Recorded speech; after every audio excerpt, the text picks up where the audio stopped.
Jahel Vilan je novi ambasador Izraela u Srbiji. I ja sam došla ovde kod njega u kuću, sad ovde živi u Beogradu, da ga upoznam. I znate šta ću prvo da ga pitam? Pitaću ga da li je znao da će doći ovamo. Did you know that you are going to come to Serbia? When did you know? When did I know? Oh, this year was a bit difficult because we had 3 rounds of elections. So we knew about it much later than usual and maybe even too late. So the final decision or confirmation by my government was just on July 19, a month before I finally arrived.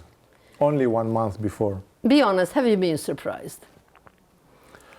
Well, a bit. I served in this region some time back, but yeah, it's always a good surprise. I had expectations, but you can never know. You have been in Hungary, right? Yes, we were in Hungary for 3 years between 2005 and 2008, and then 2 years more in Warsaw. And both countries for me were like coming home because originally I'm half Hungarian, half Polish. Does it help to know Eastern Europe maybe better than the others? What do you think? I can definitely tell you, and we spent many years in many amazing places, but there is something in this region that for us, it's feeling home. It's not like any other place. And we had great experience wherever we spend time, be it India, Vietnam, Kenya. But for both my wife and I to come to this part where, again, we'd never been here before. It's not like it's our grandparents who grew up in this part of the world, but it was still somewhat feeling much more like home. Your Excellency, are you aware that you came in a very, very sensitive situation now to this country? Are you aware of that? Well, I became aware, very, very quickly, and to a point I had to call my ministry and tell them, were you waiting for me to do it? I mean, what happened? Why did it so quickly? But yes, I'm aware. In many ways, I'm happy, that I came in interesting times, although you have this Chinese curse that you will live in interesting times. But as an ambassador, I prefer to be in a country where the relations are getting stronger, or at least, it's more lively than usual. So they arranged for me a nice welcoming. The thing is, let's compare. Kosovo, for this country, for Serbia, is a holy land, something like Jerusalem for Israel. So you must know the sensitivity of the question, right? It's so sensitive. You agree? It's painful for the people here. You understand? Of course I understand, and I must tell you, I fully understand, I fully sympathize with the reactions in the media here, in the public media. I cannot be even one bit angry or disappointed because it's so similar and because we are so sensitive for many years. And it was a big part of the reasons why we, up until a few weeks ago, did not recognize Kosovo, because we understand, I think nobody can understand better than us, the sensitivities of the Serbian people and Serbia government and nation towards Kosovo. So definitely, I fully understand everything that was said in this country regarding our decision.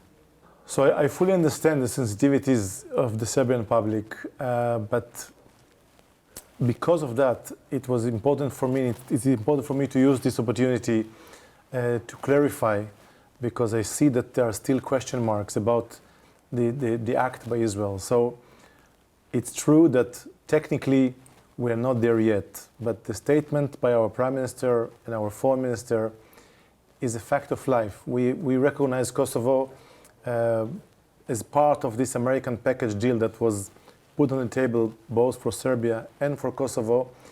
And I will do my utmost together with the president and the leadership of Serbia to minimize the impact of this decision on Serbia-Israel relations, and I'm sure we'll find the ways to move our relations even further up from here.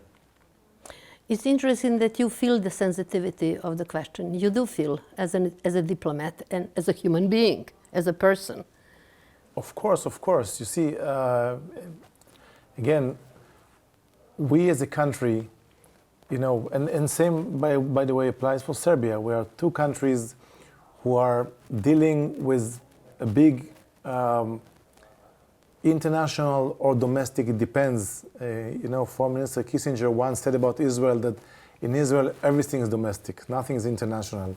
So both for Serbia and for Israel, those respective Kosovo for Serbia and the Palestinian territories or the West Bank for Israel, is first and foremost, I think, domestic issue more than it's become international. So we definitely understand the sensitivities. And again, that's why, as I understood, promised by my Prime Minister in his conversation with the President, we'll try to make these moves with maximum sensitivity to Serbia and to the public opinion and to what Serbia thinks. And again, in my capacity as ambassador, I will do my utmost to make sure that that's the way we are moving forward. Do you think that there is a kind of a time frame when the embassy, the Serbian embassy, has to move to Jerusalem? Is there any time frame, or or the time is going to show what's going to happen? The time frame was set in the agreement President Vučić signed in the White House, which said till July 1st, 2021. But even before that, we have the promise that's made by President Vučić even way before, in February, when he visited the AIPAC, and he said that Serbia will first open a commercial office in Jerusalem, which should be done in the next few weeks, I hope.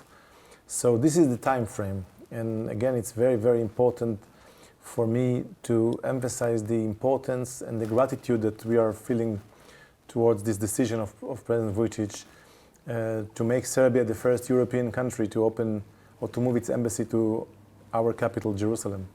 You know how many Israeli businessmen are in this country? Do you know? Did you meet any? Because they are building a huge amount of businesses here.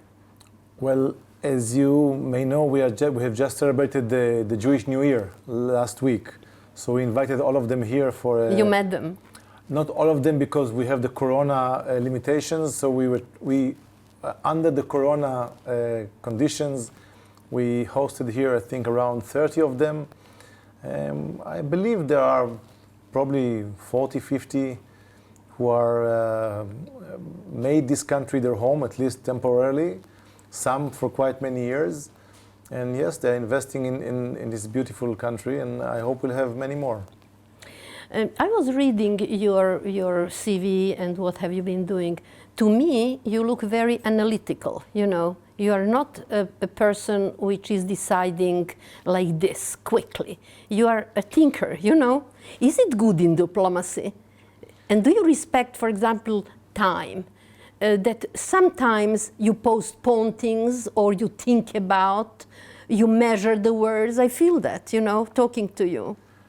Well, I will take it as a compliment first and foremost, and look, I think it's definitely an important thing for diplomats, and more than that, you ask about time.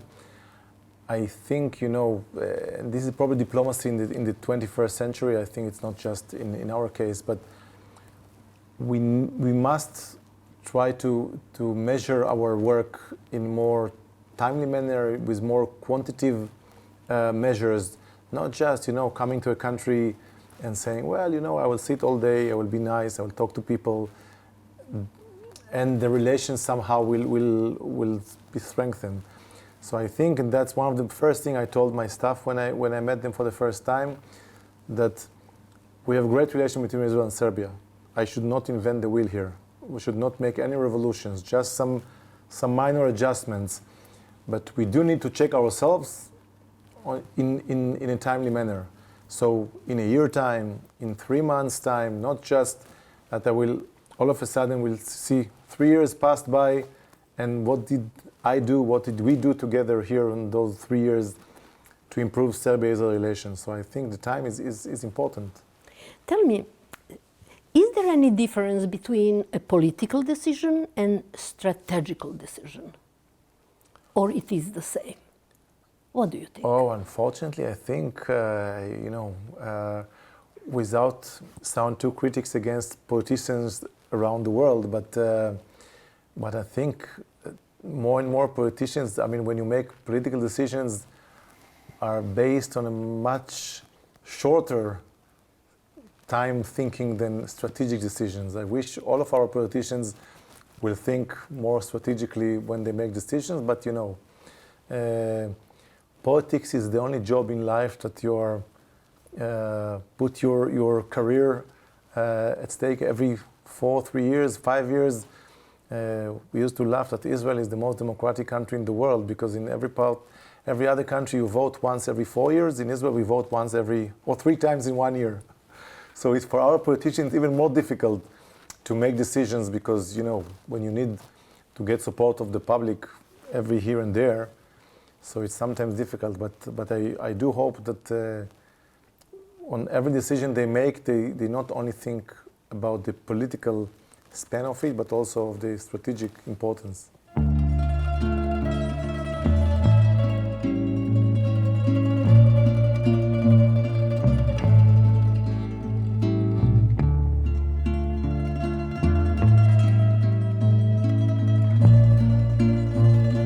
All your life as a child, you have been in kibbutz. You learned a lot there. You have enormous sensitivity to people. You do. You are not the average diplomat. You feel people. You feel. Again, I will take this as a huge compliment, but I agree. This is my judgment, yes. Yes, absolutely. I think when you live in a place like this, it's furnished you with a lot of sensitivities to human lives, to society. It's a very small society. Now you have on television all these reality shows of people either in a closed house or in some island and stuff. Kibbutz in many ways is like this, It was a reality. It's absolutely. It was an early experimental reality. So you need to be from very early age a social creature. How many kids you have? We have 4 boys. This is the first time that we are traveling not with all of them because our oldest son, who is now 19, is just joined the Israeli army. And he's in one of the combat units in the Israeli army. He's doing his first training period. So he stayed in Israel. And we are here with 3 boys. One is 17, one is 9, and one is 6.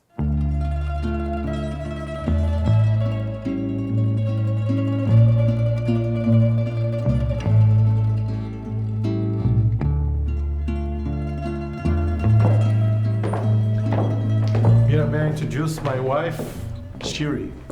Mira Polak, hello. Shiri. I wanted to meet you. Nice meeting you. Because a man without a wife, it's a complete picture. Thank you very much. What did you know about Serbia before coming here? I know that the people, they are very nice people. It's a compliment. Yes. And what do you expect? Do you want to see something especial in this country? Well, I think the most important thing is the connection between the people, and I think that is the most important thing in the end.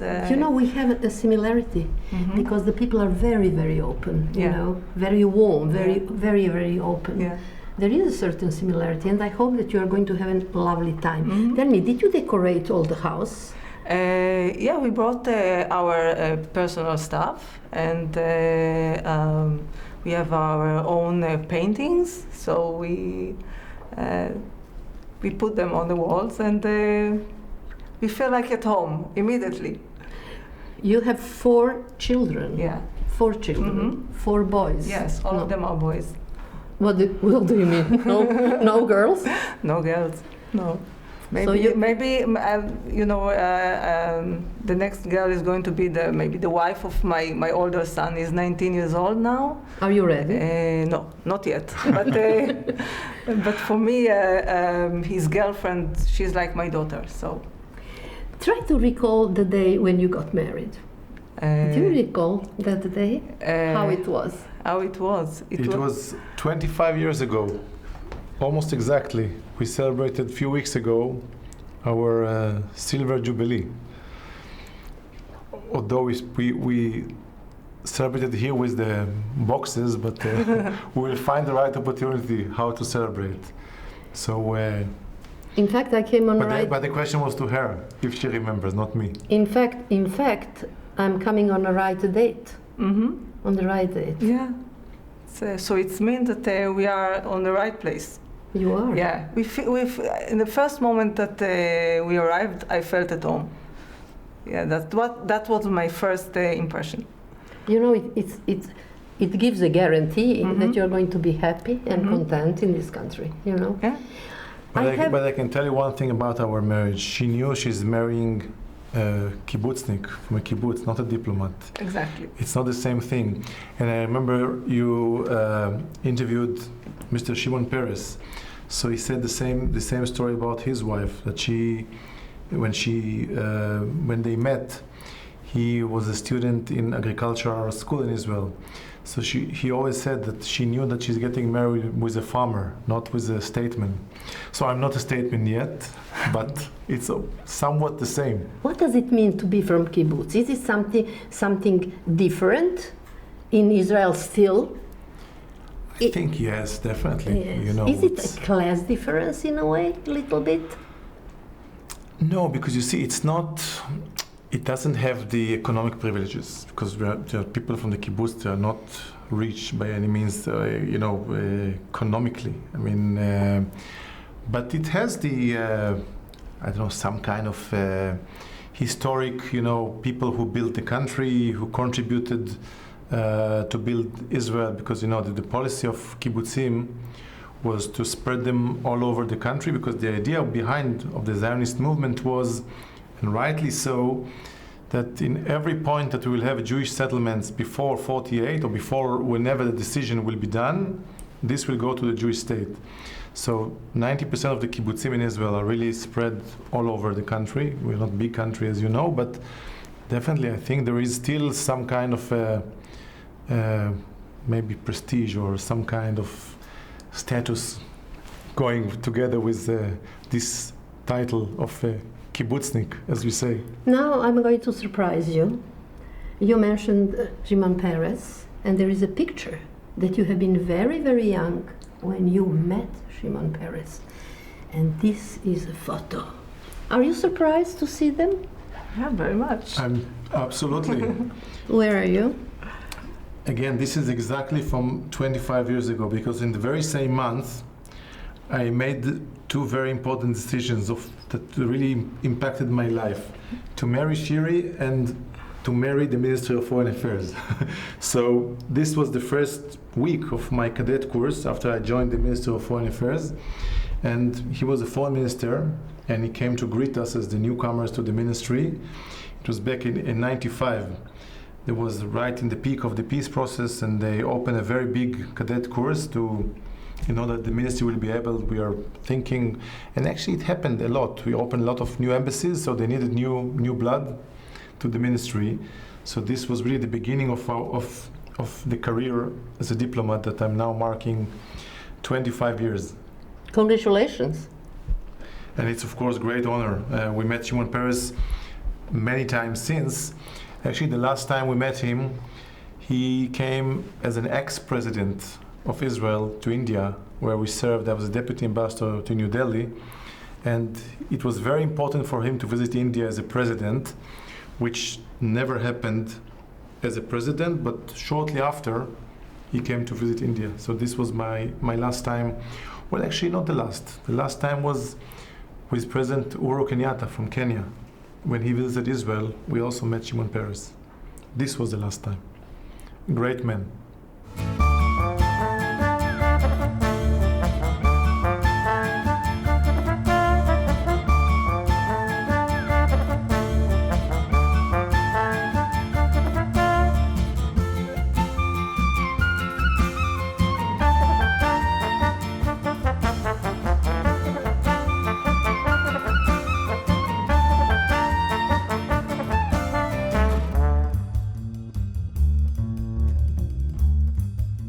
as a diplomat, we move from place to place, and we just like to feel at home.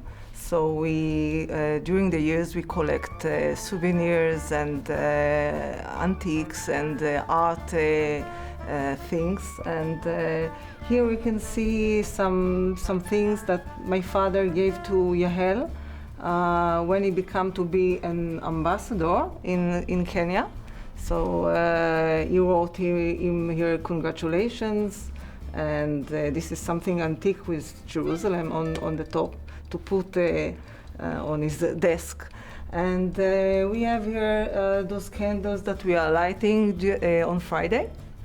This is our tradition. And here we blessed on the wine, and that it's called Rimon. It's a symbol of Rosh Hashanah that we are celebrating right now. New Year. New Year, Which yes. is just now. Yeah, exactly, just now.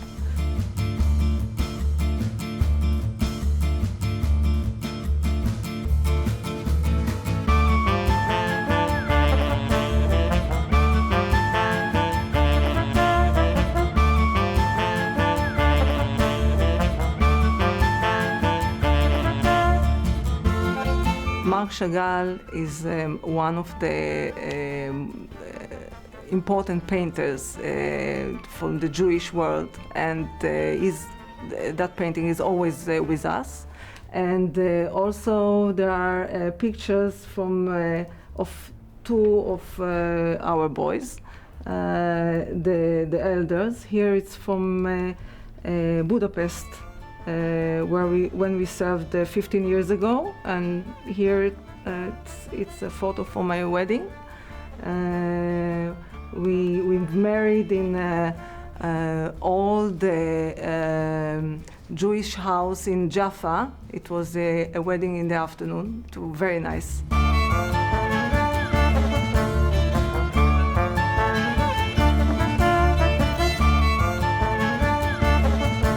Your Excellency, of course you have been in the news. And the first thing which I noticed, that during the accreditation process, you took all your family to the presidency. Is it what you did? What you did? You know, I must admit it was very kind of the Serbian protocol, the president, to invite the whole family. I was ambassador already, I mean, in one term for 5 countries when I was in Kenya. Never done this with the family. So it was the first time I was allowed to bring the family. So, you know, it's probably one of the most exciting moments for every ambassador. So if you can share it with your family, it was really meant a lot. And I want to thank the president, the protocol of Serbia. I think it's great to be able to bring your kids to see the president of Serbia. And you know, next day they went to school and they practiced how to say his name and what is the president of Serbia is doing. It was a lot of questions. So we were very happy about this opportunity.